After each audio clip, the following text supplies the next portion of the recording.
Thank you, Dino, for joining us here, and welcome to Golden Auctions.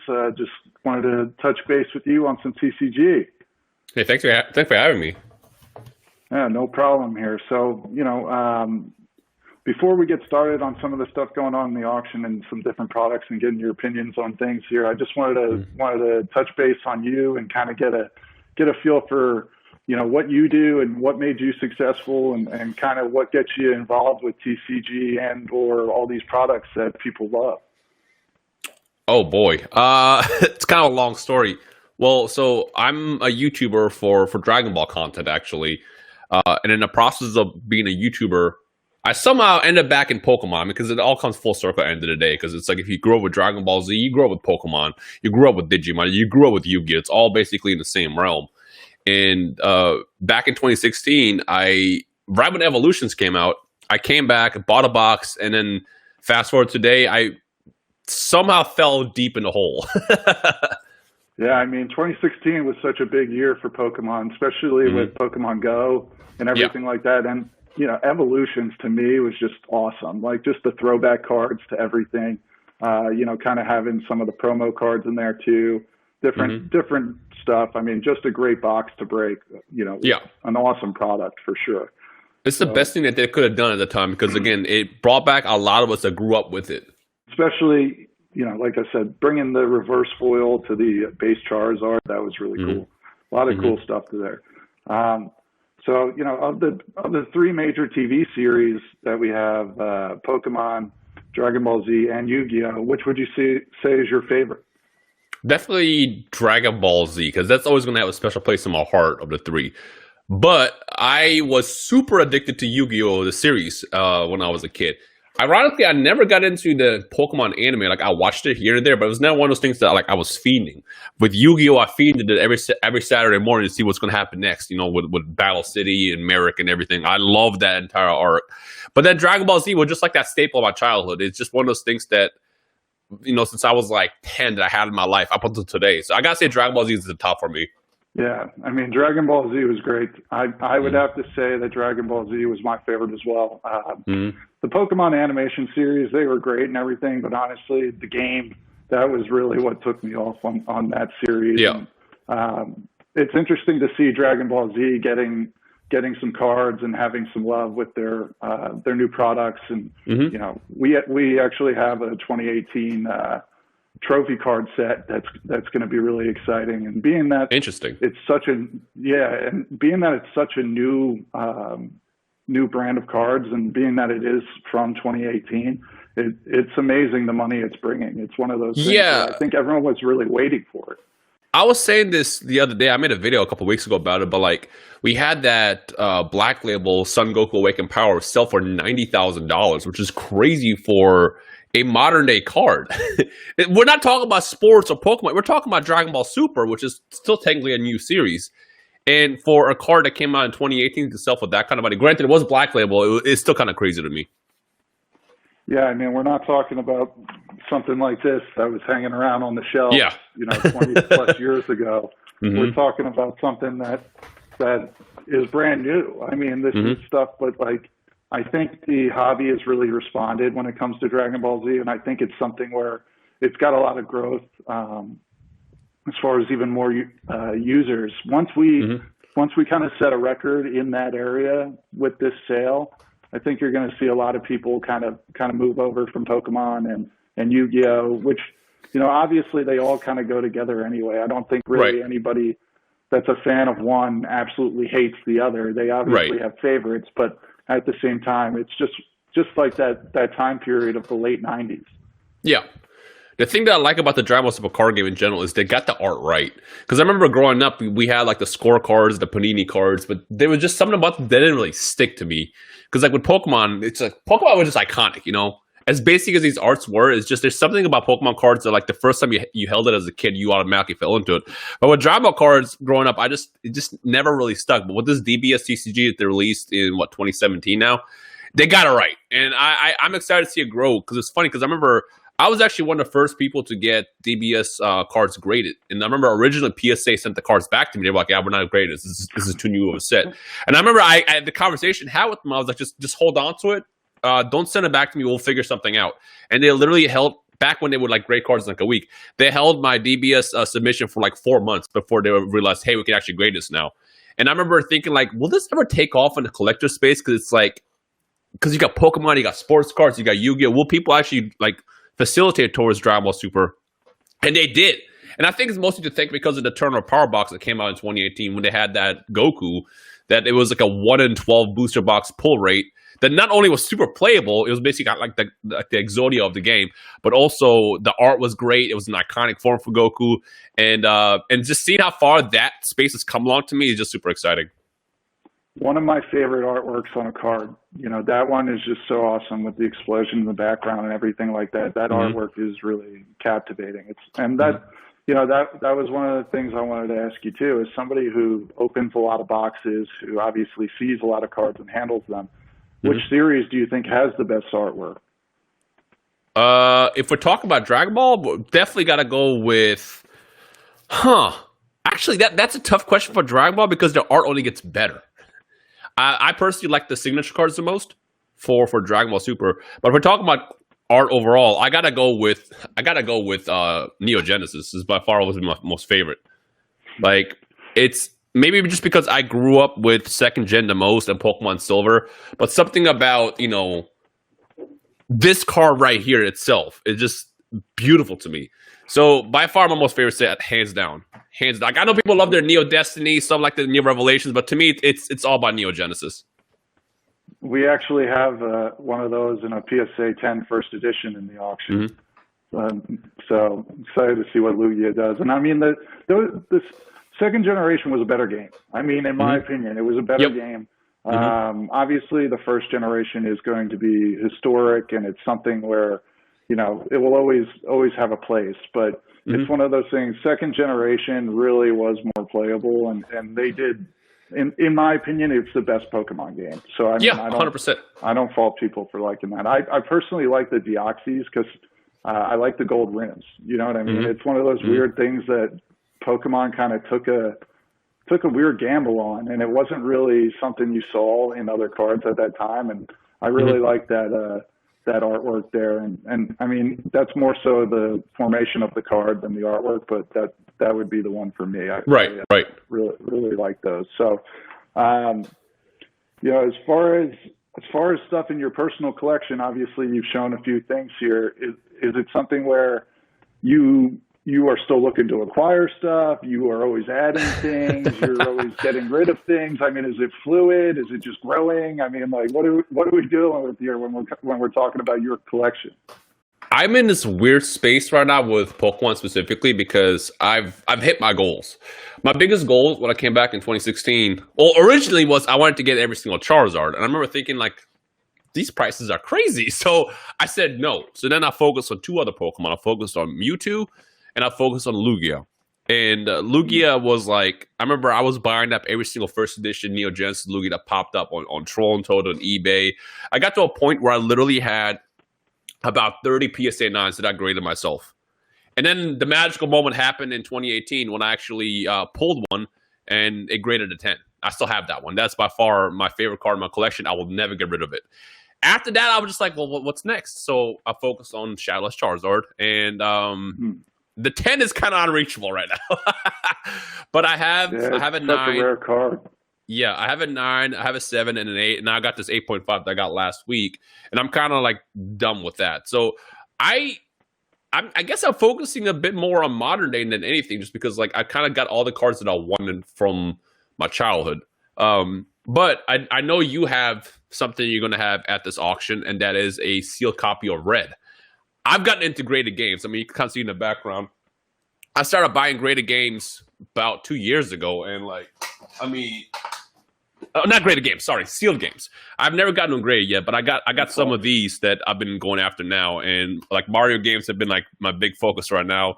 And the other one that I kind of want to go after maybe is a sealed copy of Pokemon Red, whether it's graded or not graded, but there's so yeah, that. Oddly enough, we have one here, and I was going to actually mention this to you. You know, I'll tell you off air who this will be going to, but this copy in particular is going to be one of the most famous Pokemon Reds in existence, because it's going to be a birthday gift for somebody very special, which we will disclose later. But I personally love the games. It's one of those things where the cards came after the game for me, and really the only reason I was into the cards is because of the game.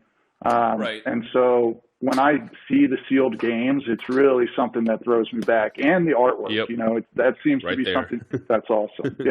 That seems to be something you connect with as well as the artwork. And some of these artworks on these games and just looking at the packaging and different stuff, it just kind of, it just hits me right in the feels. You know what I mean? It's one of those things where I'm just like, man, these are really cool. Where sometimes the cards, maybe I'm just exhausted to it. But at the same time, the games for me right now are where I'm really focusing on too. I think they're awesome. What I like about the games is the fact of how limited they are. Because the thing about, so I got lucky. I got lucky twice. I got lucky with getting back into Pokemon when I did, and I got lucky when I started buying these. I bought both. I have two of these. I bought them for $200 each, which is crazy considering how. They, first of all, Pokemon Stadium 2 Lucanarium pops up. I bought this for $300. This is the one that's going to be crazy. I bought this for $170, and I bought my second copy for like $400. And now it's like you hear those prices, you're just like, man. Let me ask you, how much do you think I paid for this? Is it a sealed copy? Sealed copy, yep. HC and everything. 2 years ago, maybe $500. 2 years ago. Close, 300. See, the thing about me. Like, if I got into graded games today, or just games in general today, I would just be like, let's not. But like, I don't know. It's just people look at games. Games are meant to be played, but that's again, there's this whole. It's a piece of your childhood that you're just holding, and I don't know. I like it, and again, I'm to the point with cards where I kind of have all the cards that I wanted, and I'm trying to figure out what is next. But now, like, games are getting out of reach as well. So I'm like, well, what's after games? Like, maybe there's stuff outside of games. Maybe cards and sets that people aren't really as aware about, and that's basically where I'm at right now. With the games, I can certainly help you get those graded. With WADA and getting those into, a holder for you. We'll discuss that later. But that's something where, hey, for me, that's where I'm at too. And then also these are starting to pop up, which are sealed VHSs. Yeah. So this is like the first print of Lion King. There's a special sticker saying for a limited time on VHS. One of those things where, depending on which era you grew up in, it also is something where it's like, man, right. It's just kind of cool to have, and they're really rare because everybody threw them away once DVDs came around. They're like, get rid of them. They're bulky. Nobody wants those. Originally thought they would be passing them down, but so, I mean, you kind of answered this one, but if you could have a red or a blue, what would it be? It would be a red? Definitely a red. Now, let me tell you something painful. So, when I got back into the game, I discovered Shop Goodwill is actually a very, very, very good website to find stuff that somehow ended up in Goodwill's hands. 2 years ago, there was a sealed Costco.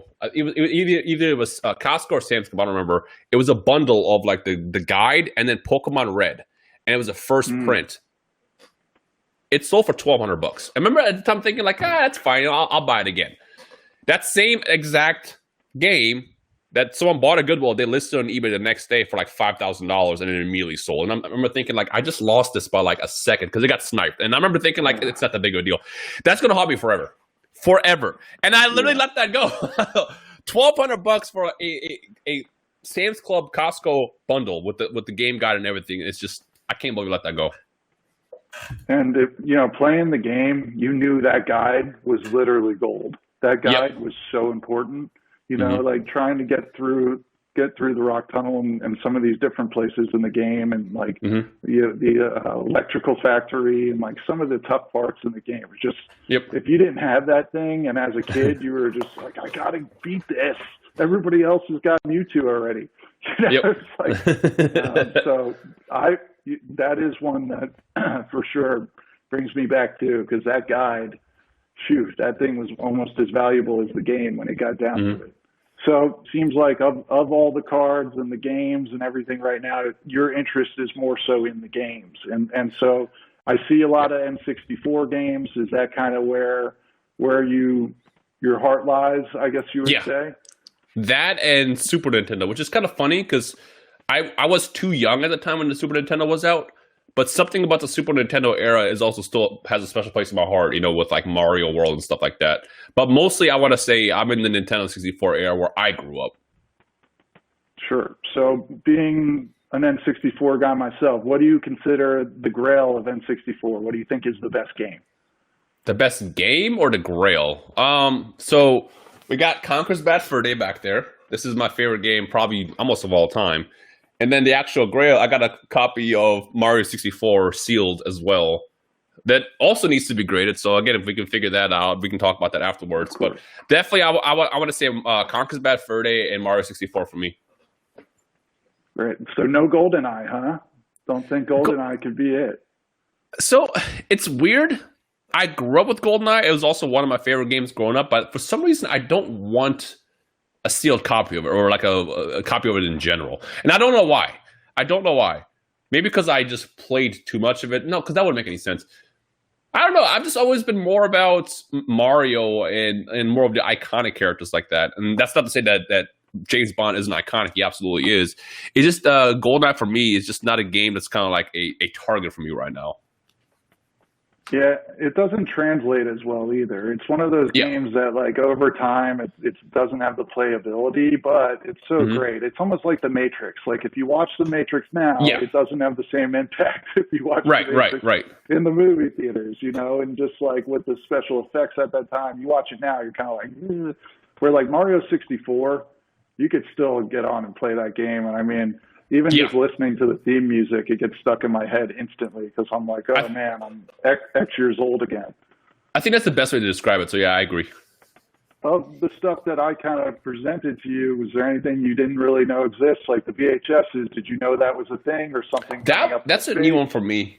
But I'm also not surprised because at this point, anything that's nostalgic is getting graded more and more. I mean, recently, I got these graded over here. And these are Shikishi cards from Japan. And basically anything that's collectible can be graded nowadays. So I'm not even surprised that stuff like VHSs are getting graded. Because if there's something that someone grew up with, they're going to want it back. Yeah, those Shikishis are really cool. I've seen those autographed from back in the day. I actually had an Andre the Giant one. And it was like this big. It was massive. But so, you know, going on to you a little bit in your content, what do you usually focus on with your users and trying to kind of engage people? It seems like obviously you play a lot of games and you kind of focus on the TCG space, but what, you know, if I'm someone who watches, what do you think your channel really speaks to? I just want to create an environment that, like, you know, like back in the day when you were kids and you go over to your friend's house and all just play games on the couch and just have a good time.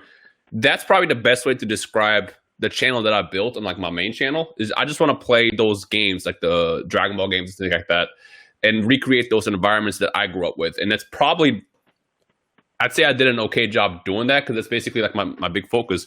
As far as TCG, the card channel I made, I kind of just want to, I guess, record my own journey of reobtaining some of these packs I grew up with and potentially pulling those big chase cards, and then just kind of have that all just there so I can rewatch it, because I do rewatch it sometimes, or anybody else can kind of hop in as well. But the main focus for me, though, is just being able to just sit down, have a chill time, play games with my friends, and anybody's welcome to come hang out for that. Yeah, just kick it back and kind of just build a nice community and have a good place for everybody. That's cool. Does it mean more to you when you pull a card and get it graded, like that one where you get a 10 and it's something that you actually pulled on? Yeah. And just absolutely. That on video. I mean, you can buy as many cards you want and finally find one that grades a 10, but there's no better feeling than pulling a card that grades a 10, because it's like you pulled it. Like that it's like that entire memory is encapsulated in that card. And I actually got really lucky, like going back into the whole Neo Genesis thing. When I got my Lugia that graded a 10, that entire box was flawless. And I went back and pretty much bought every single pack from Z&G Emporium at the time.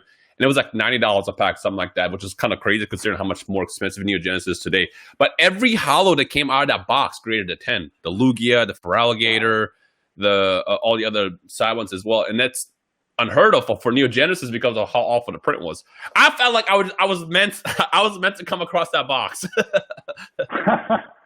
Hey, and you captured it all on video, and it kind of just speaks back to your channel and everything like that. And you ever find yourself kind of be surprised by your own reactions, you know, when you open something cool? Yeah. Like I said, I like to rewatch that, because the thing is you never know what's going to happen. A lot of times you can open hundreds of packs and pull nothing, but then you come across that one, and it's like, I can't believe this actually happened. Because even if you get thousands of packs, you're still not guaranteed to get it. Like looking at the modern release for Hidden Fates, I think it took me like over 1,000 packs to finally pull the Shining Charizard. So it's like, it can be crazy. It can be crazy. That is, in my opinion, the toughest Charizard to pull in all of Pokemon. It's insane, that Charizard. The Burning Shadows is just crazy. And I mean, the price is pretty high for it too, because to get a 10, what did yours grade out? For Burning Shadows, actually, so Burning Shadows is a different story. I pulled the Charizard, I think, on the second box when Burning Shadows first came out. Wow. And not only did I pull it, I pulled one that didn't have the damages on the side, so it hit a 10. So I think I had like the fourth 10 at the time, because I immediately had it sent to PSA, and that's back when PSA was getting cards graded within like a week. And I never realized what that Charizard was going to do 2 years later, and like how damaged all the ones were afterwards that were printed. So that was exciting. As far as the Hidden Fates Charizard, every single one that I pulled did actually hit a 10. I actually ended up pulling it 3 times for Hidden Fates. Wow. You must have opened quite a bit. Yeah, no. The funny thing is, so it took me 1,000 packs to get the Shiny Charizard from Hidden Fates, and I think I pulled 2 in the same video. Wow. Yeah. That would be then one I pulled of those the third one later. You would want to react. It was one of those reactions was like, of course. It's like when I broke the seal. It's like I finally got it once. Here's another one. Yeah, I mean, there's nothing quite like pulling a Charizard. I've never had the chance to pull a base set or a first edition. You got to experience that. It's something. I know. You got to experience it. I've had the boxes. I've had that. I've owned several first edition 10s, but not something I've been able to pull, unfortunately. But right. So for that, I'm envious. So a little bit with us. I mean, have you ever bid in any auctions, or do you? I mean, you've mentioned eBay and some other spaces. I mean, is it something where you're looking at auctions? Do you follow us? I mean, I do follow the auctions, and was it the Goldin auction where Logic bought the card, or was that from Heritage? That was actually Iconic, and that was my personal card. That was your card. So that was my funny story. Let me tell you the story. Let me tell you the story. That's actually really funny.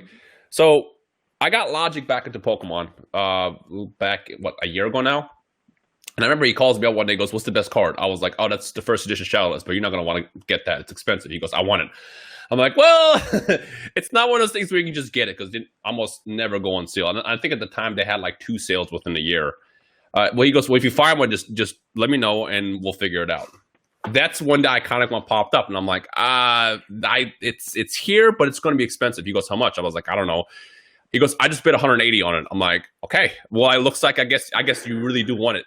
And I remember he calls me up like hours before it ends, and he was like, should we do this? Am I really about to do this? I'm like, bro, if I was you, if I had the money, I would have done it like years ago. Absolutely.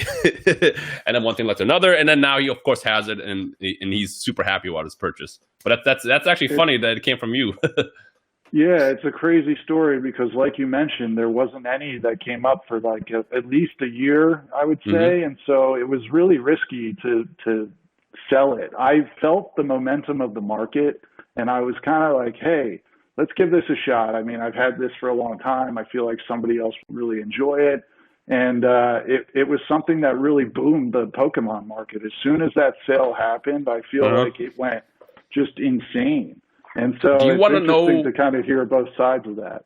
Do you want to know how the story went that day? So what happened was I got him back into cards, and he immediately asked me like, what should he get? So I got him to buy a Neo Destiny box, and I got him to buy like 2 base unlimited boxes, and he just kind of like held on to it. I forgot what it was. I think it was it was Champion's Path. Champion's Path came out. He opened I think like 20 packs, and he somehow pulled 2 of the hyper rare VMAX Charizards that morning. And I remember he calls me up. He's super excited. He goes, "I did it. This is the most exciting feeling. What do we do next?" I'm like, "Well, I mean, if you want to try to go for the older packs, you can." So he broke a unlimited base box. And I remember I told him not to, but he was like, "I'm doing it." Because he was like, "What's the point of having cards if you're not going to open it?" Which is a good point. So he opens it, and then he pulls 2 base Charizards out of a box. And then after that, it was like, this is all the same morning. He's like, "All right, I need to know what's the best Charizard." I'm like, "Well, there's the first edition, but it's kind of expensive." He goes, "I don't care, find it." And then that's how we got to here. But that entire morning for him, he experienced literally like childhood all within like 4 hours. He probably wishes he could go back. He didn't know how lucky he was. Crazy. With the auction and everything, you got some really cool stuff. I sent you a couple photos like that gold Pikachu. I don't know if you've ever seen something like that before. I've never seen that one before. Yeah, but I've seen the other stuff. I saw you got the LOB case, which was kind of crazy to me. Yeah, that is something where, we're having a couple of guys come in to authenticate it. And obviously there's been really none that kind of come up. There's been only a few in the last 5 or so years.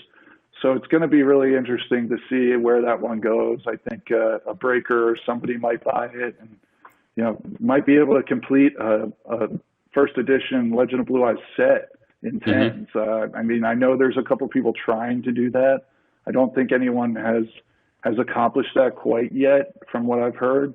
But that would really be, maybe that case is where that comes from. Right.